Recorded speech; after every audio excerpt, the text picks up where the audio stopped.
You're listening to Wild Things and Wild Places, a Muley Fanatic Foundation podcast that aims to discuss issues and efforts related to the Muley Fanatic Foundation mission, the conservation of mule deer, furthering the sport of hunting, and sound wildlife management. Everybody knows I'm a Muley fanatic. It's time for Wild Things and Wild Places. And here's your guide, Joshua Coursey. All right, welcome to another episode of Wild Things and Wild Places, broadcasting from the Mile High Hunt and Fish Expo in Denver, Colorado. And one of the vendors here we got a chance to visit with a little bit earlier yesterday, but he's actually going to be at the Mule Deer Days event coming up May 2nd through the 4th in Rock Springs, Wyoming. Hunter Larson, owner and proprietor of Rydr. Welcome. Thank you. Thank you. Yeah. Glad to have you here this morning. Good day yesterday, opening day of this very first event, and I think we're all excited to see what today's going to bring. It's early Saturday morning, and the vendors are starting to trickle in to put the lipstick on their booths to get them ready for what is expected to be a big day of traffic. Hunter, you and Joey go back a ways, and you guys actually met on the Arizona Strip. You do things quite differently on the Arizona Strip. Yeah. But I think Yes, that's he really does. what's brought this connection and our relationship with you and you coming to Mule Deer Days. I think it's a great story. And so maybe I'll hear your take of it first, and then we can get to where Joey. I remember the call. Man, they do things very different. Yeah. Me and my buddy Trevor, we guide for Shadow Valley Outfitters. They're based out of Prescott, Arizona. Primarily, me and Trevor do stuff on the Arizona Strip. Primarily 13B. In 2019, there was just big bucks everywhere on the strip. It was pretty crazy. Just anywhere you looked, you could put a spot on the map and you were hunting a 200-inch buck. That's got to be impressive just to have been able to see. And there was probably 50 200-inch bucks that we knew about that year on the strip, just in one unit. Wow. We knew we had some guys from up north. We didn't know where. The guy with the tag, it was his dad. It was Joey's friend's dad, correct? Yeah. And they were from North or South Dakota. I can't remember. South Dakota. Yeah. South Dakota. Yeah. So we knew we had those guys coming. They show up to camp and they're like, our friends are coming. And it ended up being Joey and his brother. And we hunted hard. Joey and those guys didn't quite glassing like we did. And the strip is huge. I mean, you think Yes, about that. yeah, I mean, that's a little yeah. overwhelming in itself, right? Yeah, it's similar to some of the country that we hunt south of Rock Springs, but south of Rock Springs is a little more two-track roads, get out, do some glassing, or you hike a valley or canyon. But this was daylight to sundown, glassing from one point, and Yeah. it was pretty incredible. You wanted to push some timber, huh? Oh yeah, we were like, we need to be busy. So like I'm from southern Utah, and where I grew up deer hunting, you could do that. The deer numbers are there where you could walk the ridges and actually see deer. The strip's a whole different animal. You're pretty much hunting in an area because you know about a specific deer. If you bump that deer, it's not like you're just going to walk randomly and see deer on the strip. If you bump deer, you might not see them again. So glassing them's your best opportunity of killing them. And it was fun. These guys, Joey and his brother, they got up on that point every time, and they actually glassed up the buck that Joey's friend ended up killing. And you guys were leaving from camp, driving to your location, pretty fair distance. About 2.5 hours, Yeah. 2 hours every day. Yeah, and it was fast too. Trying to keep up with Hunter and Trevor was a good task, and they're in their little Toyota trucks, and I was in my Ford F-150, a little bit larger, and just trying to keep up with them was just a task in itself, especially at dark when you're trying to get there, just in time, and then you're hiking up to that vantage point in the dark, and then you got guys coming in behind you. Everybody's wearing headlamps, and you're trying to beat them to the point. We didn't want to disappoint Hunter and Trevor because we, missed our point. So, I mean, it was incredible, and we had Wyoming plates on, and these guys were getting crap from some of the other guides and that about these Wyoming boys are hanging out in the Arizona Strip. But yeah, it was fun. We had our handheld radios communicating with each other, throwing jokes out throughout the day, and yeah, it was definitely a great experience. When Rick and Mike asked me and my brother to come along, I was like, yeah, I can't turn down this. Rather I'm hunting it or not, it's going to be a great experience. Just to be there, right? Yeah, but And as far as I'm aware. Like, I started guiding in 2018 on the Strip. As far as I'm aware, in the last 20 years, that's the best year that they've ever had out there. Really? Yeah. 2019 was the best horn growth year. Yeah, you guys were showing a lot of trail cam pics that you had of all these bucks, and man, I was so jealous. Man, I wish I'd do anything to have You a tag say in my 50, hand. 200-inch plus deers. Yeah, that year? so That's 200-inch plus deer, but I think there was upwards of 10 deer that we knew about over 230, one couple over 240, and one over 250 that we were actively hunting. Boy. Yeah. And then recently this year, just recent announcement, they're no longer selling the governor's tags in Arizona. And that's going to have an impact to a couple of outfits, I would imagine, in the Arizona Strip. Yeah, my feeling is both ways. The money that they put into it, you guys put a lot of money into it every year, so I don't know. You're talking close to $1 million. Yeah, close to, or over $1 million sometimes, depending on the year. I don't know. Two guys make up for a lot of the conservation money.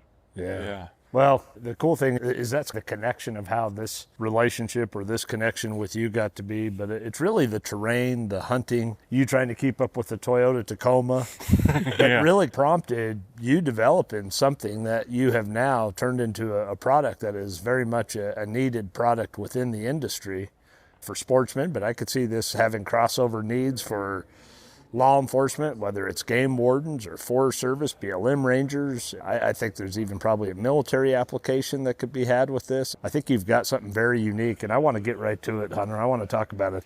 So you had to come up with the name, obviously, as the owner and founder of this company and designer of this product. How do you best describe it if you're on like a podcast like this where someone can't tangibly see the item? We're going to try to include some pictures, but this has been rolling around in your think tank for some time before you got to this level where you have this finished product right here in front of us. The idea came in 2018 before it all formed on the Strip.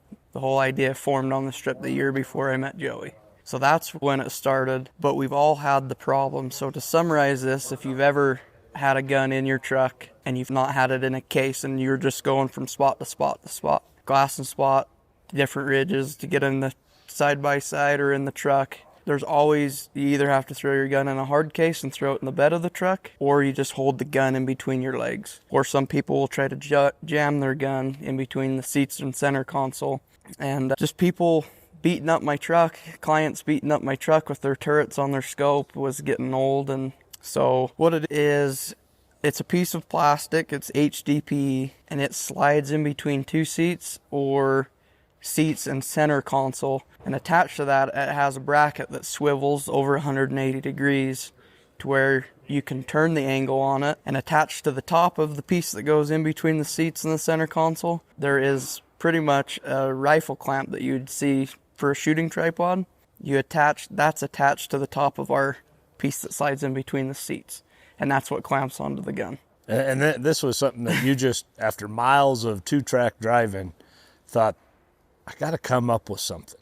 Well, I had a wife that did not like the gun being up front, so I would put the gun in the back seat. I just lay it across the back seat. Well, I ended up throwing gear and stuff all over it all the time. The next time that I really needed the gun, it was in the back seat. Or throwing all my gear and stuff on top of it eventually would make my scope zero go off. I went home, like it started clicking. I had a client miss a really big deer too because of his scope was beaten across the center console, and his scope, essentially it was based off of him missing a once in a lifetime deer is why I came up with it in the end. Really? But I had all these problems about the passenger complaining about the gun, and because I always have a gun, whether I'm hunting or not. I don't get the rifle hunt very often, or I've never killed a deer with a rifle, so this is mostly designed for other people because I'm just the one with the glass most of the time. The first prototype you built, how different is it from what the finished product looks like? It was in the summer of 2018. So in 2017,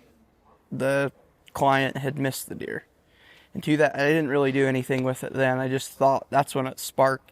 Somebody needs to have something to accomplish this, what we're trying to do here.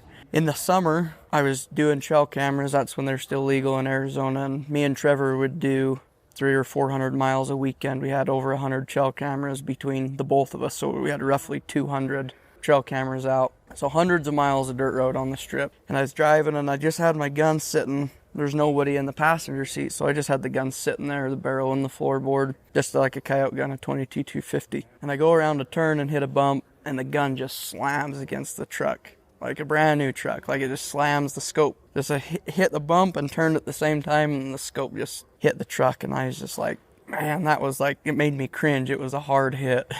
Joey knows how hard you hit out there sometimes because it's blind. It's flat with really steep washes and stuff. It was one of those. Yeah. It's kind of like driving in the city. It's like you're going really fast and then it's a dead stop. Yes. Because there's a bump. And that's what I did in the turn, and the gun just hit harder than I've ever seen a gun hit before. And so when I got home that night or the next day, whatever it was, I was like, what can I do? What popped into my head is the old school, like cars didn't have cup holders. So what popped in my head is they made those cup holders that slid in between the seats or sat on top of a bench seat. And I'm like, I can jam something in there. So what I did is I had some carpet like this, outdoor carpet, and actually it was made out of pallet, just the like 3-inch wide by 1-inch thick pallet wood. And I screwed that together, and I had my coyote gun sitting there. I screwed that together, and it's pretty much the same concept, but it was made specifically for one gun. So I screwed like 5 pieces of wood, glued it together, and then wrapped it in carpet. And I used that for the rest of the hunting season for that gun. It was just for me. It wasn't for anyone. Just to make your life easier. Yeah. Protect your gear. Yeah. Yep. And then I started thinking about it, and I'm like, this would be cool to see if people would be interested in. I reached out. I found some connections that knew some lawyers, and then I started the patent process in 2018. I started looking into it. I didn't actually file the patent until 2019. And that's a process in itself. Yeah, it's especially not having anybody in my life that's ever done it before, it's daunting. It's quite the process, so that's where we were at with starting it. Well, Hunter, let's fast forward to the finished product that's sitting before us today on this cooler that we're sitting around. From the first model with the essentially 1x4s, if you will, the pallet wood, glued together, carpeted. There's some modifications, some things that you started to figure out. Obviously, being able to have this attachment, I'm assuming this is machined aluminum. Yeah, it's machined aluminum on the top. And then, so you were able to find some distributors or some machinists that could work with you on the design. Pretty good process there, I'm imagining. Yeah, it was. So mostly everything is made out of my garage or locally, except the parts of the clamp. Everything else, I put everything together myself. Yeah, these are... Wow. So my uncle, he has a CNC router. We cut this is HDP. The base is made out of HDP. And the reason, that's by design. HDP is a softer plastic than PVC. And PVC is what you find that's what all vehicle plastic's made out of. So like your center consoles and your doors. So we have a protective pad on both sides of this base that slides in between. But for say this ever touched your center console, this plastic material, it's softer than the center console. So the base of the Rydr will scratch before your car will. Yeah, that's obviously probably a concern. That was well thought out. I'm sure your plumbing background, as a plumber by trade, just knowing some of the different plastics in your industry probably helped with what you wanted to find for finished product, huh? Yep. What people can refer to this as is playground board and partitions in bathrooms. Okay. So like the dividers in bathrooms, that's what this is HDP. Oh, gotcha. And like on playgrounds, the big plastic sheets, that's what this is. And then just being able to put this on, this rubber matting that's textured for just grip between the seat and the console. Yeah. Have you had a situation where you've had one of these installed, whether there was a firearm in it or not, where you've hit the brake sudden and it came out, or is it once it's in? It depends on it's all user. If you use it, then you shouldn't. But we have 2 different spacers, so this is our extension that we have on it. So the original base is 1 inch thick, and that's what our universal Rydr has, is a 1 inch base. Then it has pads on both sides, and the pads they're 3M non-slip diamond tread pads. This is like what they use on wakeboarding boats. So it's like the decking. It's very durable material. It's the decking that they put on the back of a boat deck on a surf boat. Okay. So we can add this 1/2-inch extension, and that's to put it in vehicle with bigger gaps. More than a visible gap is what this extension's for. So there's just 2 Phillips screws that you can add and remove this extension from the 1-inch base. So with the 1-inch base, the 3/4 extension, and the 2 pads, it ends up taking about 2 inches of space. So like on a Toyota Tundra or something that has got a lot more space than maybe the F-150, you probably need that. Yeah. So like typically your full-size pickup trucks are going to have the trucks wider. So inherently you're going to have a bigger cab. So then, therefore, most of the time you have a visible gap. So like Toyotas and 4Runners and Jeeps, generally the cab's shrunken together and everything's smaller. Tight, yep. You can get away with the 1-inch base on those. And then the ARCA rail that you have on there, the development of being able to accommodate that to this and the 180-degree swivel that it has. Yeah, so there was a lot of thinking that went into this because I didn't want anybody to look at it. When the whole idea of this was first to market, we do have a patent, but the lawyer says that there are going to be people that try to copy this. So it's a first to market kind of thing. And so he says you want to make sure it's rock solid before you release it so nobody can come out and improve on your idea right away. We have the patent allows us to be able to have ground to stand on, but people will still copy it, is what he says. Right. We tried to think of everything possible.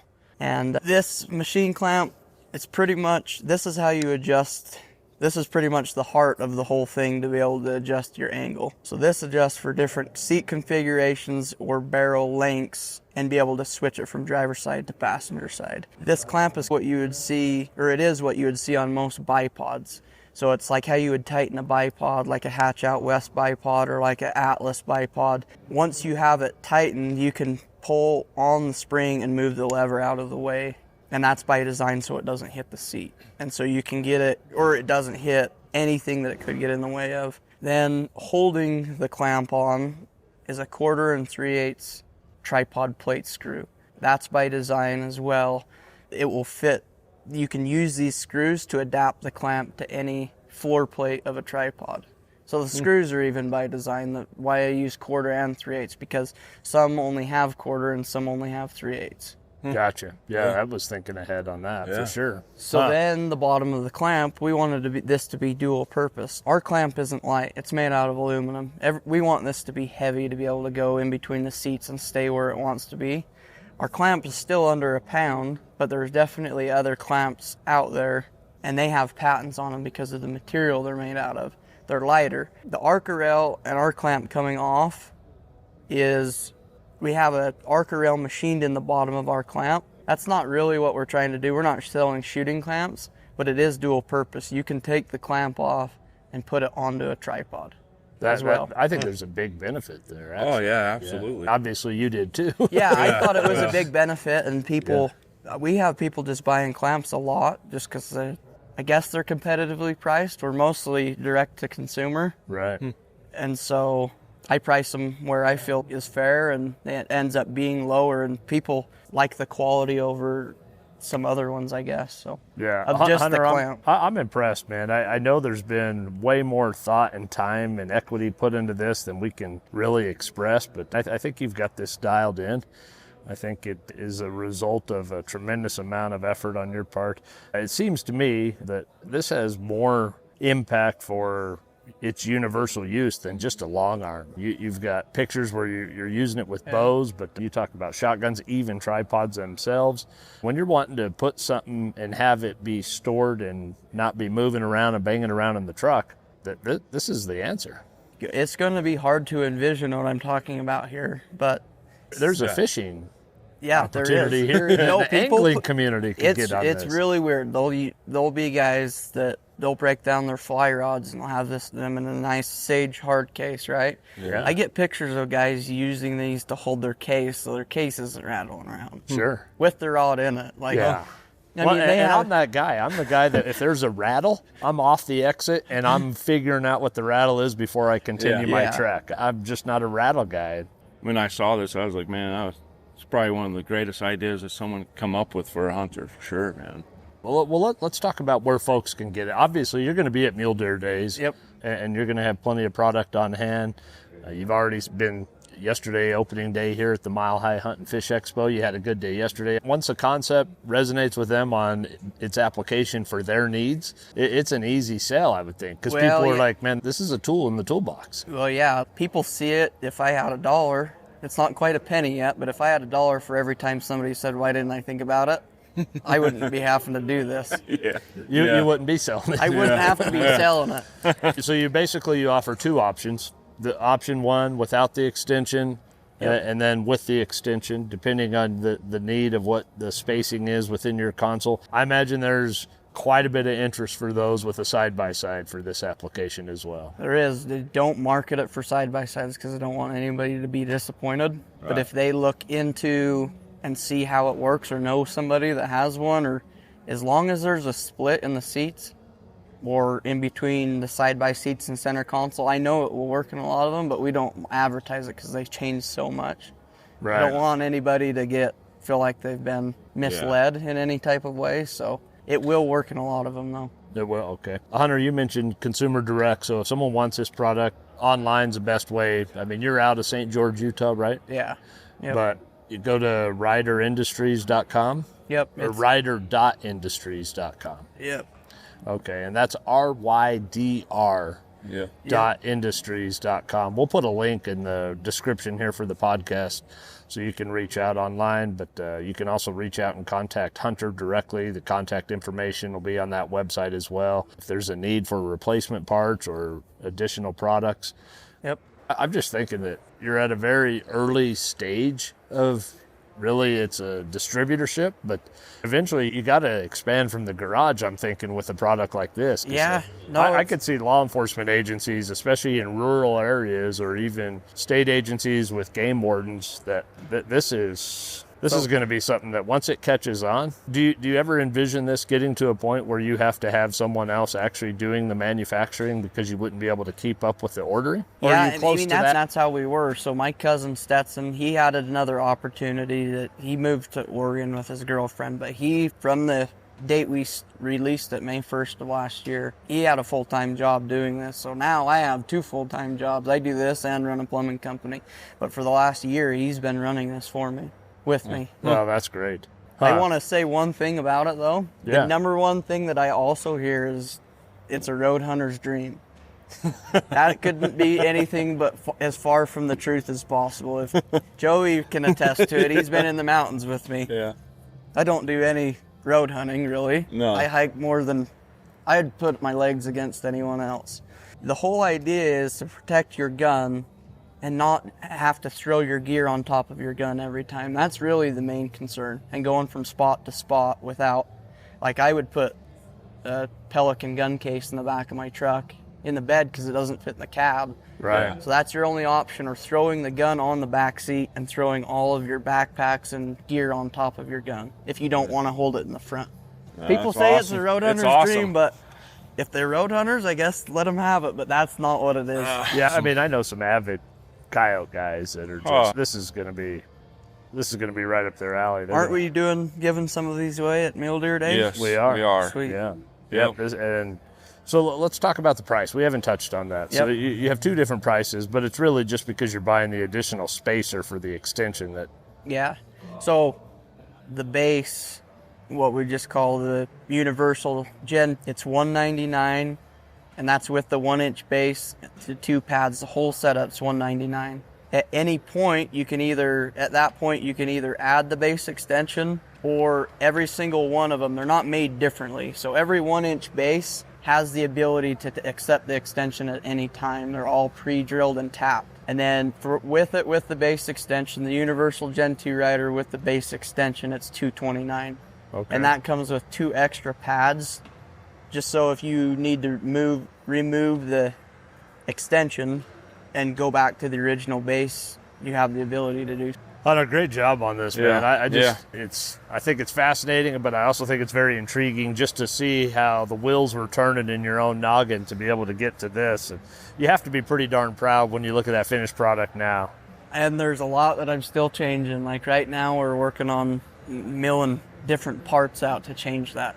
Like, I always want to get better where it's at. I love hearing from people, I love the criticism. It's what's got it to where it's at. Yeah, that's constructive, right? Yep. It's not that they're being critical of you, but if there's a room for improvement, you want to know it. I want to know it. Yeah, I think that speaks volume to the commitment that you have to making this product the best it can be.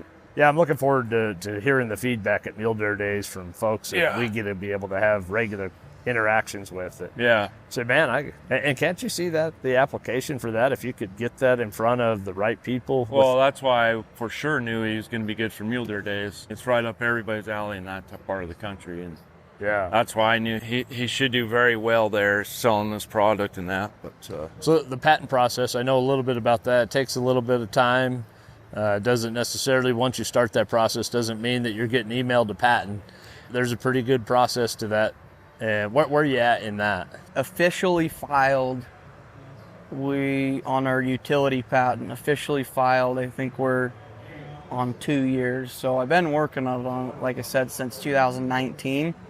But to get to the paperwork to start to file took me about 6 months to a year because you have to have some type of design before you start. And so we're 2 years into it. We could be looking at another 1 to 2 years before it's granted, but we have a patent pending. Very cool. All right, Hunter, anything we didn't cover? Anything you want to add on this? No, I just appreciate you guys doing this. And Yeah, for sure. What I'm going to do is when we're done here, we'll walk over to your booth because you got a great display there with a seat. Did you get that out of a salvage yard? Yeah. With the center I figured you must have. That's pretty cool. That's the visual that people need to see for their own application. So I have 4 or 5 of them that are that way. Like, I got a bench seat in the back.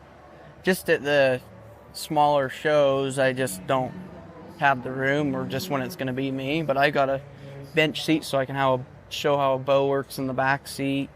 We can sit down like at the bench. I got 2 more like that I've built.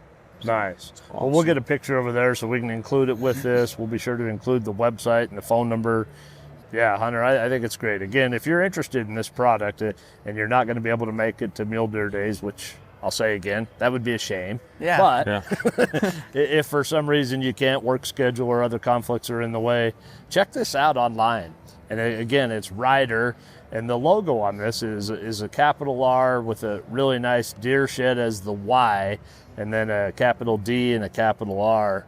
And that's a cool logo in itself, which I'm sure you had fun just designing that. Well, we're going to have Trevor on another podcast. Okay. Trevor will Trevor is the one that did that by hand. All right, well, the website is rydrindustries.com, and check this out. You got some YouTube videos or anything out there where people can see? There are some YouTube videos. Awesome. Hunter Larson, the owner and proprietor of Rydr Industries out of St. George, Utah.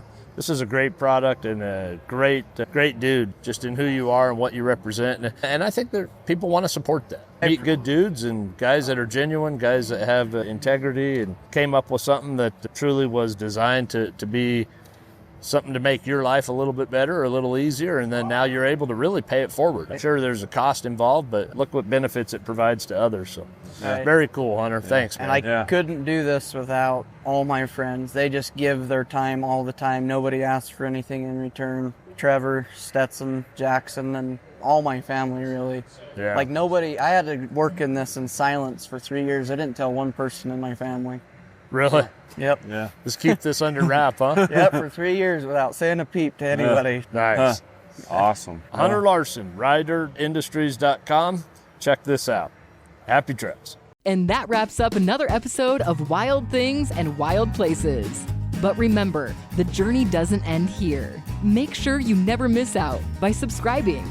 Whether you're listening to us on your favorite podcast platform, streaming us on our website, or following us on social media, subscribing is the best way to stay connected. Thank you for joining us, and stay tuned for more wild episodes. Everybody knows I'm a muley fanatic.